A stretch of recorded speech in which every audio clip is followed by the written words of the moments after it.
Bem, bom dia a todos os presentes aqui. Agradeço a participação de todo mundo que está aqui presente, dando continuidade com os nossos encontros aqui no Journal Club. Hoje vou dar a palavra para o André, né? Ele vai apresentar um paper super legal, que eu acho que traz um pouquinho do que o André gosta, assim, é um pouco de história e da parte molecular e do neurodesenvolvimento. Vou dar a palavra para ele agora. Após a apresentação, a gente vai abrir para as discussões. Espero que seja bem legal. Contigo, André. Obrigado pela introdução aí. Bom dia a todos. Realmente é um tema que me agrada bastante. E aí, eu não vou perder muito tempo falando aqui do nome do artigo, porque não vai fazer o menor sentido agora. Vamos lá, é uma reintrodução de uma variante arcaica no córtex de organoides. Então, assim, quando eu li isso aqui, eu pensei, bom, ninguém vai entender nada. E aí eu fiquei pensando, deixa eu ver se consigo passar aqui ou se vai travar. O que eu preciso saber para... Opa, saber. Então, eu vou contar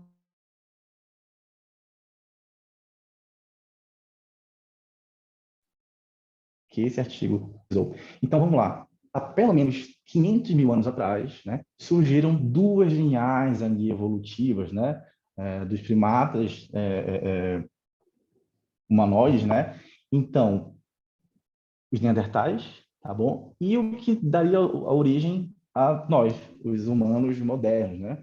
E a gente tem também que entender que esse processo, né, ele foi concomitante e os neandertais e os homens modernos, eles coabitaram, né? Eles permaneceram por um período no mesmo lugar, tá? E algumas coisas que eu vou falar também. Então, vamos lá, só para a gente se situar. Pelo menos houveram duas grandes migrações, tá? Dos Homo sapiens. Então, o que a história nos diz? Tá? Que, primeiramente, os Neandertais saíram ali do norte da África e migraram para a região da Europa. Tá? Isso aconteceu bem antes da migração dos Homo sapiens. E, posteriormente, houveram outras duas grandes migrações dos Homo sapiens, também para a região da outra migração mais para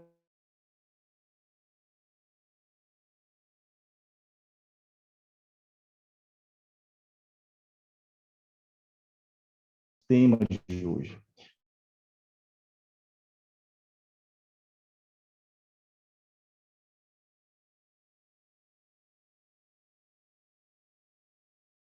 Existem evidências hoje de que houve, de fato, o contato, né? E o contato ele ocorreu de diversas formas, tá? Dentre essas formas, o contato, inclusive sexual. Sim, existem evidências, né, robustas através de análise de DNA, de fragmentos ósseos, de fragmentos da polpa dentária de Neandertais, quando comparado às regiões genômicas de Neandertais com de Homo sapiens, existem muitas regiões similares ali, o que corrobora essa hipótese, né, de relação e troca de fato ali, não só, né, de região, mas outros tipos de trocas em relação a essas duas espécies. E isso é muito interessante, porque gera-se então agora uma pergunta: já que os Homo sapiens e os Neandertais coabitaram a mesma região, o que levou à extinção, né, ali dos Neandertais? Essa é uma pergunta, na verdade, que não tem resposta, né? A gente vai olhar aqui por um lado biológico, mas a questão histórica, geográfica, ela é muito mais complexa, né, para a gente determinar a extinção de uma espécie inteira. Então, vamos olhar agora pelo lado, né, biológico, porque a ideia desse paper é tentar responder essa pergunta. Porque hoje a espécie predominante, na verdade, a única espécie, na verdade, que restou foi os Homo sapiens, em detrimento, né, dos Neandertais. Então, uma forma de você tentar responder isso seria tentar verificar o que então a gente tem de diferente geneticamente, né? Quais são os genes, quais são as variantes que estão exclusivamente presentes na nossa população e que não estavam mais presentes na população dos neandertais? Será que, de repente, essa diferença pode gerar, né, um comportamento dos Homo sapiens diferente que facilitou essa nossa ascensão e o declínio dos neandertais, né? Então, para isso, o que foi feito, né? Fizeram um sequenciamento ali completo do genoma dos neandertais e utilizaram também vários genomas, né, de Homo sapiens, né, modernos, né, no caso nosso, para verificar quais eram essas variantes que são únicas, né, presentes somente em neandertais e que, na verdade, nem estão presentes mais na nossa população humana, né? Então, poderiam ser genes que né, por seleção natural, que não mantinham a vantagem para os neandertais.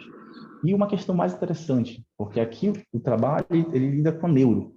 Então, já que está falando de neuro, eles também observaram quais eram esses genes ou essas variantes, né, que estão relacionados ou ativos durante o processo de neurodesenvolvimento, né, justamente para tentar verificar qual é a correlação cognitiva. Será que existe uma diferença? Será que de fato isso poderia explicar a razão dos Homo sapiens? Então, o artigo ele, né, ele permeia em relação a isso. Bom, essa é uma figura geral do artigo, tá? Então, aqui eu vou dar uma apanhada geral só para a gente, né, conseguir entender um pouco mais do que aconteceu. Nessa análise comparativa entre o genoma de Neandertais e o genoma de Homo sapiens, foram chegaram mais ou menos a 61 genes promissores, né, que estavam relacionados com a parte de neuro e que tinha alguma coisa a ver com talvez com doenças, né, neurológicas, mas um gene chamou muita atenção, né, que é justamente o gene base para esse artigo, que é o NOVA1. Tá?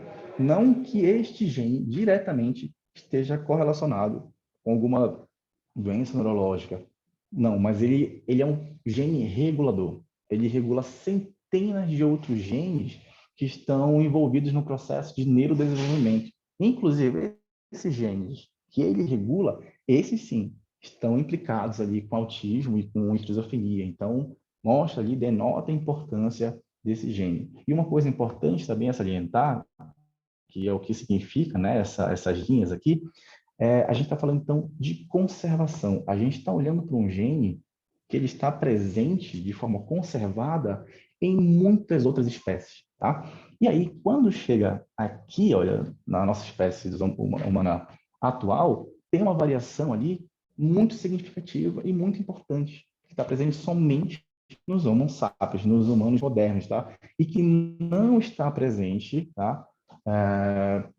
Nos Neandertais. Então, pensando nisso, o que os autores fizeram? Bom, vamos tentar avaliar então o que essa variante faz, né? O que uma variante sem, né, o que um alelo, na verdade, né? Esse alelo, se eu pegar e mudar ele, voltar para o que era nos Neandertais, o que isso acontece no cérebro? Só que eu não consigo fazer isso. Eu não consigo pegar um humano e colocar essa variante, né? Então, existem diversos mecanismos que a gente consegue fazer uma edição gênica e observar em um modelo muito interessante que são os minicérebros, tá? Eu vou falar um pouco mais deles também. Então, o que foi feito? Pegaram célula, não recordo se da polpa dentária ou são células sanguíneas de um doador, e fizeram um processo de alteração genética, né, através da técnica de CRISPR-Cas9. Então, eles pegaram as células de humano atual, foram exatamente só nesse gene NOVA1 e modificaram justamente esse sítio aqui. Fizeram com que ele voltasse a ser o que era parecido nos Neandertais. Tá? Então, eles fizeram uma variação, tornaram esse alelo igualzinho como era nos Neandertais. Tá? E a partir disso, então, eles tinham dois ali pools de células. Uma, que era a célula humana atual, e outra, um pool de célula que tinha essa variante arcaica, que era encontrada ali nos Neandertais. E a partir desse pool de célula, né, que eles reprogramaram em células pluripotentes, né, então pegaram, sei lá, células de pele ou células de sangue, reprogramaram em célula pluripotente, e em uma delas eles fizeram a edição genética para tornar esse alelo como se fosse o alelo arcaico. E a partir disso, dessas células pluripotentes, eles induziram essas células a se tornarem células neuronais, virar ali um organoide 3D, né? Virar um mini cérebro. Eu acho que é mais aqui, né? Vamos comparar um com o outro. Eles são de molecular, avaliação celular e avaliação principalmente de conectividade neuronal, que é isso exatamente que o cérebro faz, né? Ele se conecta, ele se comunica. Então, será que tem alguma diferença ali? Essa é a principal pergunta. Então, tudo que eu falei aqui é só para chegar, e agora sim, ó, agora faz sentido talvez esse título, né? A reintrodução de uma variante arcaica, né? Lá no gene nova 1, em organóides corticais. E essa alteração, né? Leva a uma alteração do neurodesenvolvimento, que agora a gente vai dar uma mergulhada um pouco maior nos resultados desse artigo, né? Para saber por que chegaram a essa conclusão. Então, não é um artigo fácil, né? Eu já adianto para vocês, eu apanhei bastante, porque nessa primeira etapa, né, eu vou voltar um pouco lá atrás, que eu falei, eles compararam os dois genomas, apareceram 61 genes candidatos e escolheram um, né? Mas como foi que eles fizeram isso? Então, uma das formas de avaliar o que tem de diferente, o que tem igual entre dois genomas, é você pegar haplótipos, né, que são regiões que tem vários genes que estão muito próximos um do outro, e geralmente, como eles estão muito próximos um do outro, eles não sofrem ali crossing over, né, não tem uma troca muito grande de pedacinhos entre eles. E aí eles são herdados em bloco, né? Aí você só consegue ver essa variação entre esses haplótipos num período muito grande de tempo, né? Porque são muitas gerações, então são muitas variações, aí vai acontecendo isso de qualquer forma. O que eu quero dizer? Eles olharam esses haplótipos e perguntaram o seguinte, tá? Qual é, comparando, né, os dois genomas humano e neandertal, quais são os maiores haplótipos que estão presentes somente em humanos e que não estão presentes em neandertais, tá? Porque eu quero saber o que é diferente entre eles. Primeira pergunta, beleza. Aí encontraram, né, esses 60, cada ponto desse aqui como se fosse um haplótipo, tá? Só que aí, quando você vai olhar quais são os genes que estão dentro desse haplótipo, nem todos os genes são genes de interesse, tá? Só que um deles, né, que está aqui em terceiro lugar, né, terceiro lugar na divide de conservação, tá? Tava o ANOVA1. Aí, né, chamou atenção para esse gene. Só que o que acontece? Existe uma variação de haplótipo entre nós humanos. Então, aí veio a segunda pergunta. Tá, mas já que tem uma variação de haplótipo entre os próprios humanos, qual é o haplótipo mais frequente na população humana? E aí a gente olha para esse outro gráfico, né, que eles compararam vários haplótipos encontrados e várias variações, né, em cada um desses sítios. Aí, como vocês podem ver aqui, esse amarelinho foi o mais encontrado, tá? E a partir disso, olhando esse haplótipo que é o mais frequente, eles fizeram uma outra pergunta. Beleza. O quão conservado é esse haplótipo? Né? O quanto que ele veio lá de trás com a população humana sem nenhuma variabilidade? E uma outra pergunta, na verdade, que é mais importante. O quão tolerável seriam variações novas nesse haplótipo? E aí é o que a gente encontra aqui nesse gráfico C. Percebam que a nova está quase aqui no zero. O que isso significa? Significa que esse haplótipo contendo, né, essa variante aí do nova 1, ele é muito, como posso falar, ele é intolerante a variações novas. Ou seja, ele é extremamente conservado nos humanos, porque ele não suporta muito variação, porque qualquer variação ali, talvez, leve a um prejuízo. Né? Não vai ter uma mutação que vai gerar um super, uma super inteligência. Qualquer variação ali, geralmente, ela tende a ser deletéria. Então, por isso que ele segue muito bem conservado. E aí viram que essa variante ela alterava especificamente um aminoácido de interleucina para valina, no segundo domínio de uma proteína que é gerada por esse gene. Ela tem três domínios. No segundo domínio, tem uma variante bem ali que muda um aminoácido. E essa é a variação que fez toda a diferença entre humanos e neandertais. Então, foi em cima disso que eles pegaram, então vamos lá e vamos modificar somente esse sítio, vamos ver o que acontece. E agora sim, a gente vai partir, né, para os organóides. Então, eles fizeram ali a modificação genética para gerar o alelo Neandertal, ou no caso aqui que chamam de arcaico, tá? Só que eles fizeram alguns controles também, que é muito interessante e só dá para fazer quem tem dinheiro e quem tem tempo, porque eles pegaram, aqui, ó, tá pequenininho, mas não dá para ver. Então, eles pegaram um organoide, tá? Com esse gene NOVA1, na qual os dois alelos são alelos humanos, tá? E aí eles pegaram também organoides que esse gene, né? Os dois alelos são o alelo, o arcaico, né? Dos neandertais. E aí, como controle, eles pegaram também organoides, na qual este gene está mutado, né? Ele está nocauteado, então ele não expressa o NOVA1, tá?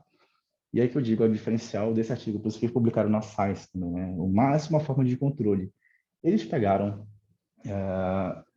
também esses dois alelos, né? Esse organoide, que estavam com os dois alelos nocauteados, e reinseriram a variante arcaica. É tudo isso uma forma de controle, tipo, são provas de princípio, né? Para mostrar que não é a técnica de CRISPR em si que está gerando uma alteração, porque o CRISPR ele tem uma questão de off-target, né? Ele pode alterar outras regiões do genoma, mesmo que aqui eles tenham feito sequenciamento de novo dos organóides, não encontraram nenhuma alteração significativa, ainda assim eles tomaram as precauções para que, né, tudo seja exatamente como eles estão pensando que é, e as alterações encontradas sejam provenientes dessa mutação arcaica em si, tá bom? Dito isso, eles analisaram 3 fases do desenvolvimento de organoides. A fase de indução, que é quando você pega a célula tronco ali e começa a induzir para ela virar uma bolinhazinha, que vai dar origem ao minicérebro, né? Então, é uma fase bem inicial. Aí depois tem uma fase de proliferação, tá? Que é quando essas células começam a proliferar. Literalmente é isso, tá? E aí, a última fase é a fase de maturação, que é quando essas células que estão ali crescendo começam a parar de desenvolver e começam a formar conexões neuronais, né? Porque os neurônios eles não, a priori não se multiplicam, né? Tem exceções, mas depois que eles formam conexões sinápticas ali, eles param de se proliferar, né? Isso faz sentido porque as conexões são informações. Então, para proliferar, você teria que cortar essas conexões, dividir e conectar de novo. Então, se isso fosse possível, a gente teria que aprender coisas todos os dias, como tomar café, né? Então, não é possível. Então, o que eles encontraram? Quando compararam organoides humanos com organoides de neandertais. Aparentemente, eles são menores, tá? Esses aqui são os organoides humanos. E quando a gente olha os organoides de Neandertal, eles são menores, né? E outra coisa também, fizeram uma análise topológica ali do organoide e viram que ele tem uma espécie, ele é um pouco mais complexo, ele é um pouco mais rugoso. Então, aqui a gente já tem 2 características importantes, tá? Os organoides, eles parecem um pouco menores, né? E parecem um pouco mais rugosos. A gente passa agora para a segunda pergunta. O que está gerando essa diminuição do organoide e talvez um pouco dessa complexidade, né? Então, partiram para verificar o tipo de célula que está ali nesses organoides, né? E como é que está a taxa de proliferação, como é que está a taxa de morte celular, tá? Então, é o que a gente vai encontrar aqui nos gráficos, nas figuras A, no gráfico B e no gráfico C. Então, o que ele está perguntando e o que está respondendo aqui? Isso aqui é um corte, tá? Para fazer imunistoquímica. Então, eles pegaram a bolinha do organoide, cortaram ele, colocaram numa lâmina e colocaram alguns anticorpos ali contra proteínas específicas. Então, essas regiões aqui que vocês estão vendo, que parece um buraco dentro da bola, a gente chama de zona proliferativa. Dentro dessas zonas proliferativas, são as células que de fato estão em proliferação, né? Então, a gente está olhando aqui a questão dos humanos, né? Organoide humano. Quando a gente olha os organoides arcaicos, existe uma diminuição no diâmetro, no tamanho dessas zonas proliferativas. Então, ali já fica uma indicação, bom, pode ser que essas células estejam proliferando menos, né? Por isso que talvez o organoide é menor. E aí eles foram olhar 2 questões, né? Uma, esse organoide é menor, ou porque está proliferando menos, ou porque essas células estão morrendo mais, tá? E parece que as 2 coisas são verdadeiras, porque quando eles olham aqui, o número de morte celular é maior nos organoides arcaicos. Então, vamos lá, só para a gente não se perder, né? parece que a zona de proliferação é menor e o número de morte é maior. E aí fizeram um segundo teste de fato de proliferação. E aí viram que muitas dessas células dos organoides arcaicos, elas estão estacionadas na fase G0 e G1, né, da proliferação, que é uma fase antes da síntese, antes da duplicação. Então, elas estão paradas na fase G1, tá bom? E aí, ó, a gente pode até ver que é maior aqui comparado com os organoides humanos, né? E aí, quando a gente vai ver as outras fases, é menor a fase S do que a fase S em humanos, e é bem menor, significativamente agora, as células que estão em fase G2, do que comparado com os organoides humanos, tá? Ponto. E aqui a gente fecha aqui uma primeira linha, né? Então, organoide menor, a gente tem uma diferença de proliferação, maior morte celular, e as células estão em fase estacionária nos organoides de Neandertais. Agora a gente vai meio que na segunda fase, tá? Eles pegaram, então, esse conjunto celular ali e fizeram uma análise do que está sendo expresso, né? Será que existe alguma diferença de expressão gênica entre os organoides humanos e os organoides neandertais? E aí fizeram essa comparação. Então, aqui nesse gráfico E, a gente está olhando tipo um heatmap, né? Comparando o organoide humano com o organoide... aqui o organoide humano com o organoide Neandertal, com 1 mês e com 2 meses. Tá? Então, o que eles encontraram? Que, de fato, existe uma diferença de expressão em pelo menos 227 genes, sendo que os genes mais diferencialmente expressos, ou seja, o que isso quer dizer? Quando eu olho esses genes, tem alguns genes que têm uma diferença de expressão muito grande em humanos e neandertais. Tá? E os principais, principalmente assim, os 5 ou os 10 primeiros, todos eles estão envolvidos com processos de maturação celular, proliferação, comunicação neuronal. Então, além da diferença de tamanho, existe sim uma diferença de expressão gênica em relação aos dois organóides, tá? Bom, e aí ele vai e volta, né? Ele vai para o macro, depois vai para a expressão gênica, e agora ele voltou um pouco para a análise da célula em si. Bom, já que eles viram que existe uma alteração da expressão gênica, principalmente de genes vinculados com o processo de formação neuronal, comunicação neuronal, então eles foram olhar exatamente isso. Eles foram olhar, bom, então como é que está o processo de formação sináptica desses organoides, né? Então eles compararam os botões sinápticos, que é, né, quando uma pessoa está encostada ali no outro, né? E se tem alteração disso, de quantidade, de forma e tudo mais. Então, aqui, não dá para ver, né? É horrível também não vi nada, só estou acreditando que é verdade o que eles estão falando. Então, aqui eles deram um zoom no botão sináptico e viram uma certa diferença. Parece que aqui é menor, mas assim, a gente não estou vendo isso, foi mal. E fizeram uma análise para verificar a expressão de alguns genes que estão vinculados com a formação de axônios pré-sinápticos e axônios pós-sinápticos, como SIM1 e SPSD95. Tá? Então, o que eles observaram? Que essas duas proteínas estão bem reduzidas, tá? No organoide arcaico do que comparado com o organoide humano. Tá? Deixa eu ver o que mais aqui. Eu acho que era isso. E o que acontece? Está diminuído e a quantidade de botões sinápticos também está diminuída. Tá? Então, aqui a gente tem uma informação importante que a gente vai usar isso lá no final, que eu achei fantástica. O salto que eles dão, o salto que eles dão, o nível de discussão em cima desse resultado aqui. Tá? A gente vai voltar a isso no final. E talvez o resultado mais importante seja esse. Né? Então, vamos lá.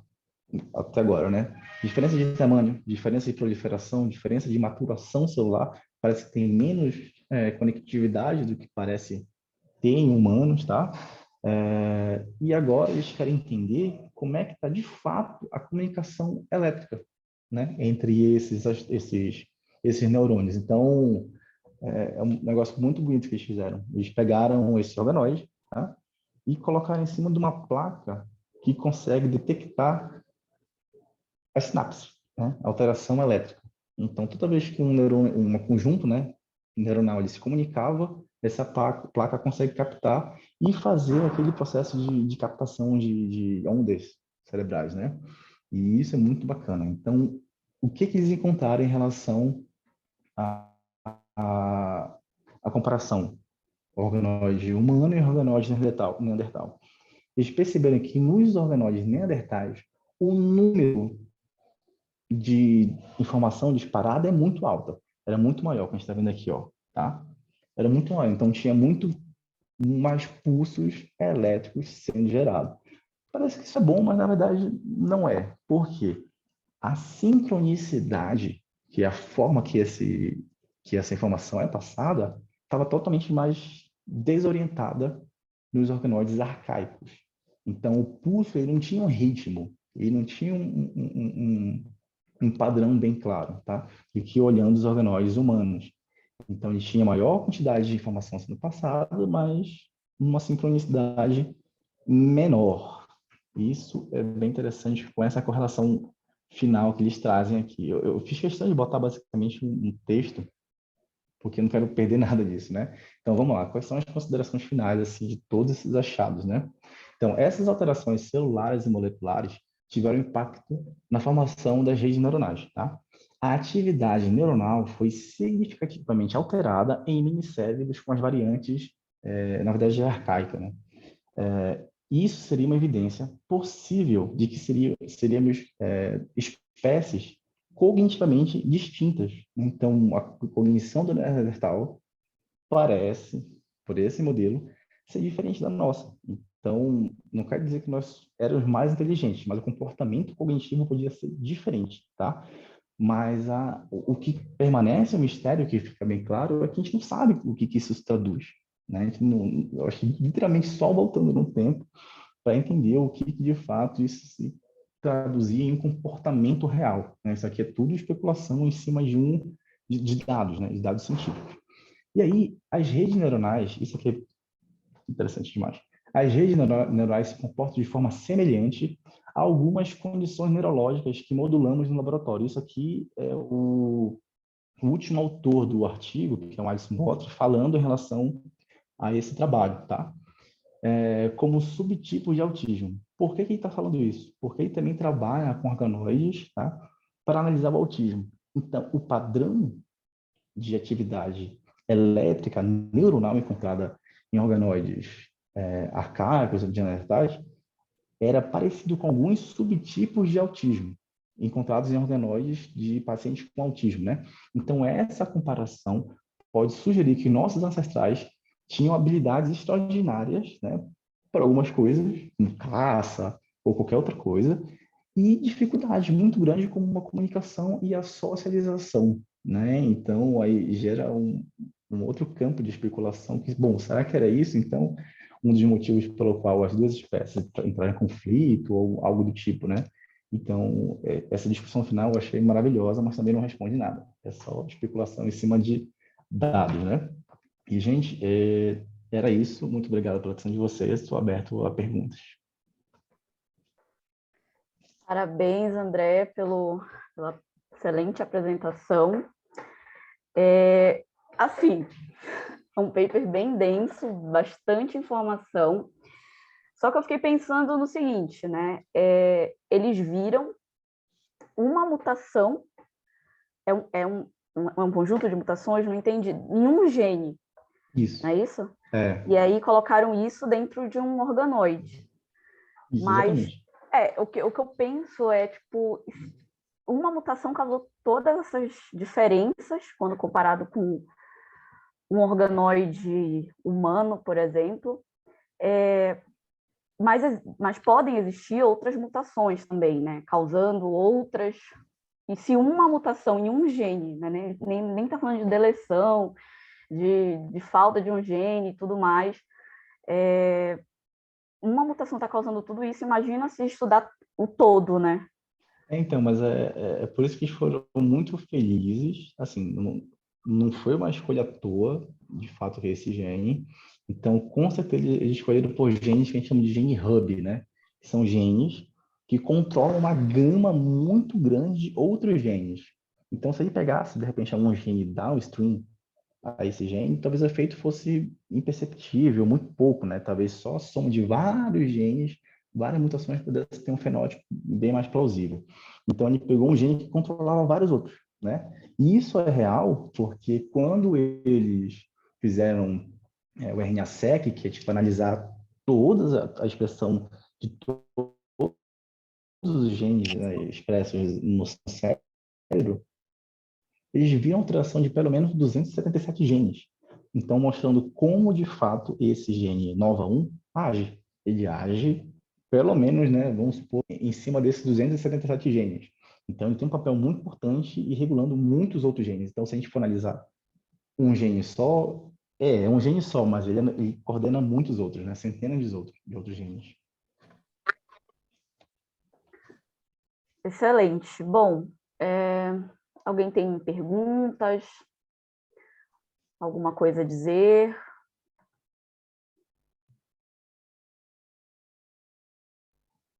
Todo mundo amou o paper. Olha aí, André, todo mundo não tem nem Tô dúvida, vendo, né? nada. O povo acordando agora. Opa, meio-dia, morrendo de fome, pessoal. Bom, Pessoal, alguém consegue pensar em como é que isso pode ser útil para o projeto de vocês? Vocês têm como falar assim, pô, eu acho que dá para usar ou essa técnica, ou essa figura, ou esse achado eu posso cruzar com isso? Mesmo que diretamente não seja relacionado com o seu projeto, mas você pode conseguir ver algum tipo de paralelo. De novo, quanto mais diferente for do seu projeto, melhor, porque você vai fugir da competição. Alguém quer compartilhar alguma coisa que você viu ali, que você fala, pô, isso aí eu acho que daria para aplicar no meu.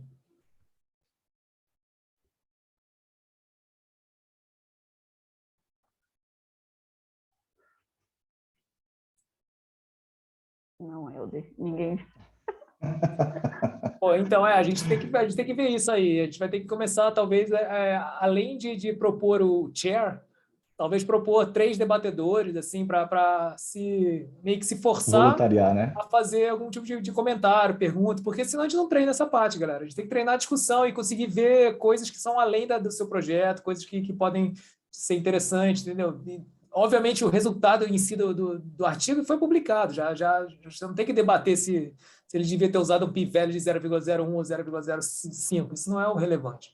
Agora, até um comentário pode ser, até para você perder um pouco esse medo de falar assim, pô, gostei desse resultado, não tinha a menor ideia de que isso era assim, ou, pô, eu já tinha visto esse gene em câncer e alguma coisa, sei lá, uma coisa que possa fazer algum tipo de comentário, porque o importante aqui é a gente perder um pouco desse medo de abrir o microfone, começar a expor as suas ideias, porque quando você começa a expor suas ideias, você vai ver que o julgamento não importa dos outros e que isso vai depois facilitar com que você esteja num congresso internacional e você vai lá e faça um comentário. O apresentador vai ficar eternamente grato de você ter feito isso, cara. E isso é um ótimo jeito de comunicação e formar vínculos. Rafael, manda ver, cara.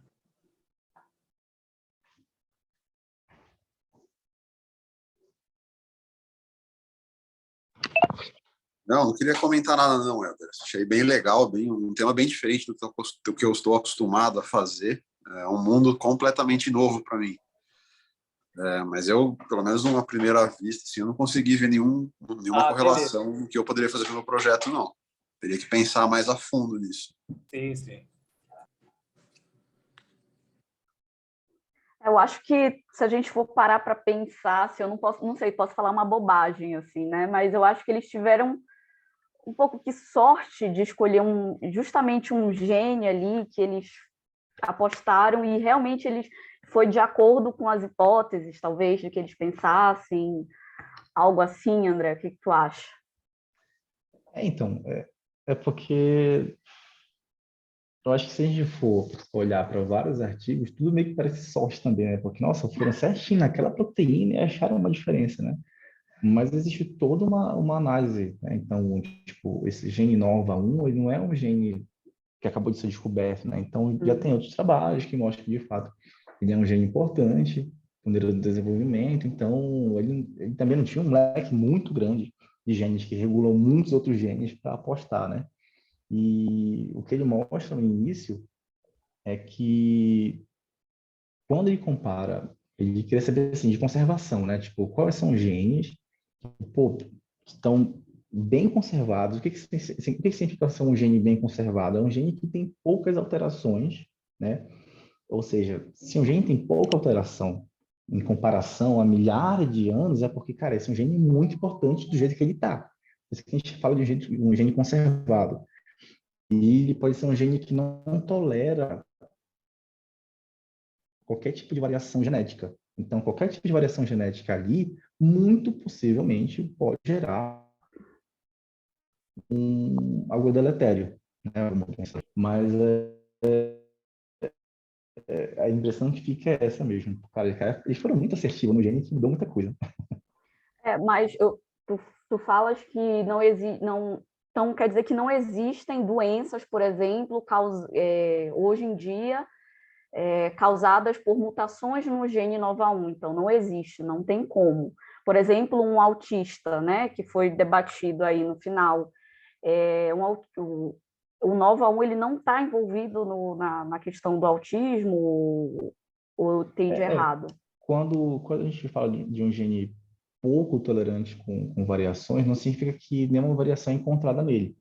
Tem variações encontradas nele, mas muito possivelmente essas variações são variações deletérias. Então, se a gente for fazer uma análise de sequenciamento de vários pacientes com autismo, é muito possível que existem variações específicas nesse gene NOVA1 e que estão correlacionadas com o autismo desses indivíduos. Então, eu acho que é nesse sentido que eu quero falar, sabe? Eu não sei se foi só para mim que travou a fala do André. Para mim travou também, eu não consigo Não, entender essa a última internet parte. está horrível também, vou só te terminar Tu tá com o até André. travado a telinha, André. Não, perdão.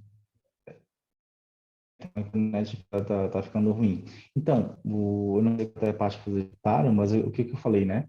Pode ser que, se a gente fizer um sequenciamento de vários pacientes com autismo, a gente pode encontrar, talvez, várias variantes em NOVA1.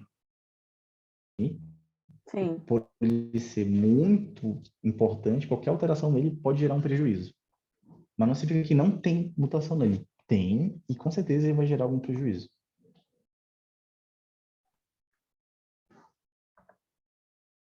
Olha, a Carla fez uma pergunta aqui agora, Carla Mello. André, você pensa em alguma forma como esse estudo poderia colaborar com novos estudos para o tratamento ou prevenção do autismo? Tratamento medicamentoso, por exemplo. Então, essa é uma pergunta muito boa, porque não só em relação a esse artigo, porque o achado dele ele tem uma pergunta específica, né? Qual a diferença entre Neandertais e o humano moderno?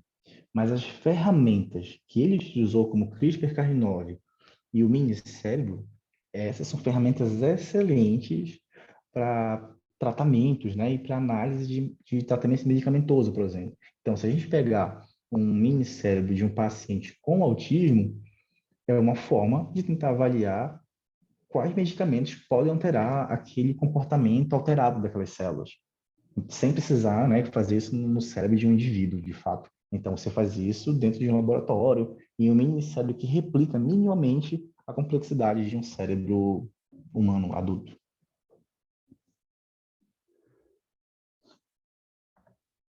Mais uma forma de avaliação, né? Na verdade, então, ou não? Só avaliar, né? E não, Quando a gente não fala tipo em... Perdão, desculpa. Mais uma forma de avaliar, né? Tipo, estudar ali um tipo de tratamento, algo que Isso. modifique. No caso dos minicérebros, eu acho que a maior proposta é essa, né? Você tem um modelo de estudo, né? Já no caso da técnica de CRISPR-Cas9, aí já é uma outra análise, né? Você também pode fazer isso com um modelo de estudo, né? Você mimetizar uma variante encontrada em paciente autista, como eles fizeram, assim, parecido, né? Só que também ali já tem uma pegada terapêutica, né? Se você já sabe que aquela variante pode causar o autismo, você pode propor, de repente, ali uma intervenção por correção dessa mutação, né? Não sei até que ponto isso seja factível, principalmente por alterações, que causam alterações neuronais, né? Mas no Einstein tem um ProAD específico para isso, né? Para anemia falciforme, por exemplo, que usa-se as técnicas de edição gênica para corrigir uma variante específica, né?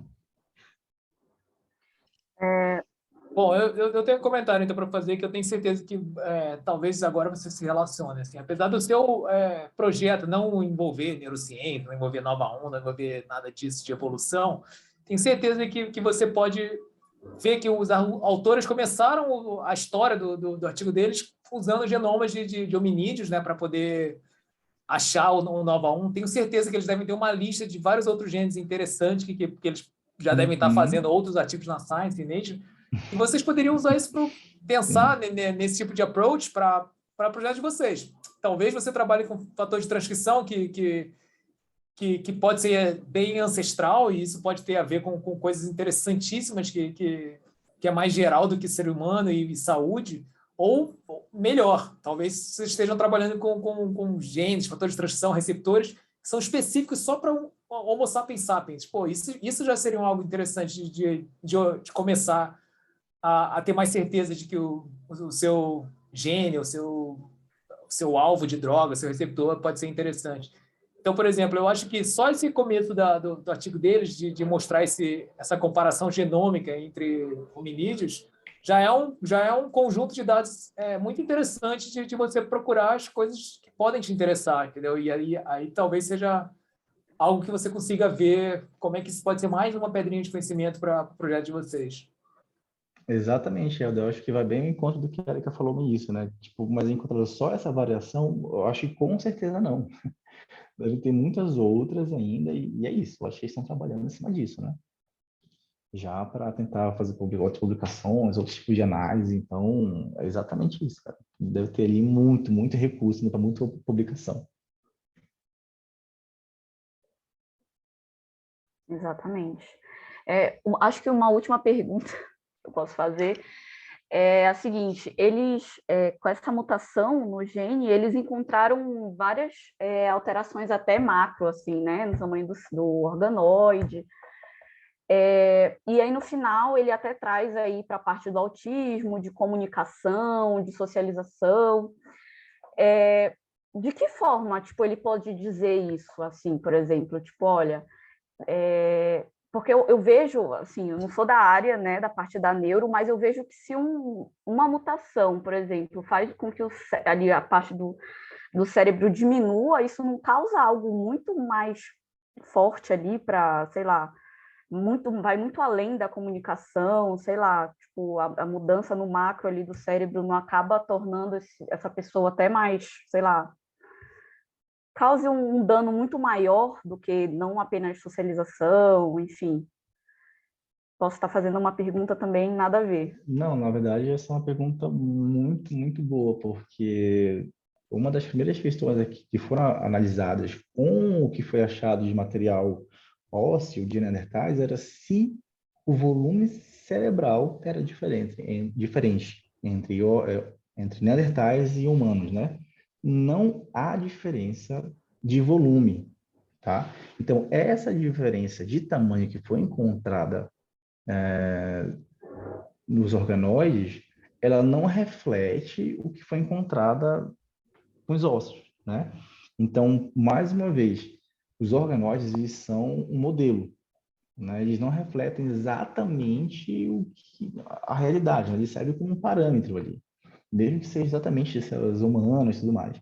Mas essa é uma pergunta excelente. E quando eles fazem essa comparação dos organoides terem menor volume, menor comunicação celular, menor proliferação, e falam que isso talvez tenha a ver com o autismo, é porque eles já fizeram organoides de pacientes autistas e viram esse mesmo padrão. Então, eles só conseguem fazer essa inferência, né? Porque não tem mais nenhum Neandertal para a gente avaliar comportamento. Então, a única inferência que eles conseguem fazer é que o organoide de Neandertal se comporta muito parecido com o organoide de paciente que tem autismo. E alguns subtipos de autismo, né? Não é qualquer autismo. Autismo é um leque muito grande. Certo. Bom, agora, alguém quer fazer mais uma pergunta, até relacionada a alguma metodologia, quer tirar alguma dúvida? Já Fizeram estamos seguindo. Fizeram uma Fizeram. pergunta aqui no privado se todo paciente autista ele é proveniente de alguma alteração genética, né? Eu vou começar do contrário. Só é autista a análise clínica, no caso, né? Tipo, o que determina se ele é autista ou não? É a clínica, é o comportamento, tá? Então, é o comportamento estereotipado, repetitivo, né? É um problema da comunicação social e comunicativa, tá? Ponto. É o que define um indivíduo com traços autistas. E a partir disso, a gente pode fazer análise genética para ver o que gerou esse autismo, tá? Então, o que determina o autismo é clinicamente, tá? E aí podem ter uma gama de variantes genéticas por trás disso, até porque o que se sabe hoje, né? Tem muitos genes associados, mais de 500, 600 genes associados. A questão é, por que então tem a mesma clínica? Por que tantos genes diferentes podem gerar o mesmo comportamento clínico? É porque esses genes convergem para vias comuns, né? Vias de comunicação celular, vias de transporte, regulação de transcrição. E aí, por isso que genes diferentes podem causar o mesmo fenótipo. Não respondi a pergunta dela, porque eu também não sei. Mas na minha cabeça, eu, André, acho que todo autista ele tem uma condição genética associada, né? Eu nunca li nada falando o contrário, né? Eu posso estar muito errado, mas eu acho que isso não existe. Autismo, ele é genético. Acho que convergem vários fatores. Olha, eu falando que eu nem sou da área, mas talvez, tipo, fatores ambientais que vocês sempre falam, né? Mas sempre vai ali chegar no Exatamente. genético. Eu pulei essa parte, realmente, né? Então, mesmo que a gente tenha ali exposição ambiental, como infecção ou algum tipo de medicamento que pode fazer alguma alteração neuronal, isso só vai ser possível se houver uma predisposição genética. Então, sempre é a soma. Nunca é uma soma de 50% com 50%. Pode ser muito diferente. Pode ser 90% ambiental e aqueles 10% de predisposição genética, ponto. Você ali matou uma questão e, né, gerou um comportamento clínico. Legal. A Carla está dizendo que André, achei esse estudo muito relevante, pois atualmente existe um número elevado de casos de autismo, principalmente no sexo masculino. A gente tinha que fazer um jornal só para discutir essa questão do autismo em homens, né? Isso é uma realidade, né? A proporção é de 4,1 homens para cada mulher com autismo. Então, é 4 vezes maior a chance de um homem ter autismo do que as mulheres, né? Então, hoje a gente caminha sobre duas hipóteses. Ou os homens são mais suscetíveis, ou as mulheres têm algum fator de proteção, né, em relação a isso. E nada disso está muito claro ainda. A gente tem questão hormonal, tem a questão do cromossomo X, que tem vários genes vinculados com neurodesenvolvimento, né? Então, como o homem só tem um cromossomo X, se ele tiver uma mutação ali, talvez já seja suficiente para causar, né, alteração. E a mulher, como tem dois, tem a questão da inativação aleatória do X, então você tem uma atenuação desse fenótipo. Mas, assim, muita especulação ainda e a gente não sabe isso. Exato. Obrigada, Carla, pelas perguntas. Espero que você mostre sua carinha na próxima reunião para a gente debater. Fica aqui o convite, né, para todo mundo participar mesmo, apresentar algum paper. Como vocês podem, quem aqui está a primeira vez, viu que as reuniões elas são apenas os alunos que falam, então pode trazer sua dúvida, por mais boba que seja para você, ela pode ser uma pergunta relevante para a gente poder discutir, para perder a vergonha, para perder o medo, vai ser muito interessante. A gente tem um grupo no WhatsApp, que inclusive a Lau, o Helder estão presentes, para poder mandar os papers para lá. Você pode apresentar qualquer paper, nem precisa ser da sua área, mas o importante é trazer aqui para a gente debater. Está sendo muito bom. O próximo encontro vai ser comigo, daqui a 15 dias, então os encontros serão quinzenais, toda terça-feira, às 11 da manhã. E é isso, gente. Lau quer falar alguma coisa? Eu não estou vendo o Helder mais aqui presente. Acho que a Lau não está aí. Só encerrar. Bom, cadê o André? Estou aqui, voltei. A internet deu uma trégua. Quer falar mais alguma coisa, André? Não, é isso. Muito obrigado a todos pelas perguntas, pela atenção. Sei que pararam perto da hora do almoço para fazer isso realmente é porque vocês estão interessados, né? E, cara, vamos participar porque é muito importante. Isso aqui, de fato, é um treino e eu acho isso muito válido, né? Então, na próxima, a gente vai estar mais engajado, com certeza. Um abraço para todo mundo e bom almoço para vocês.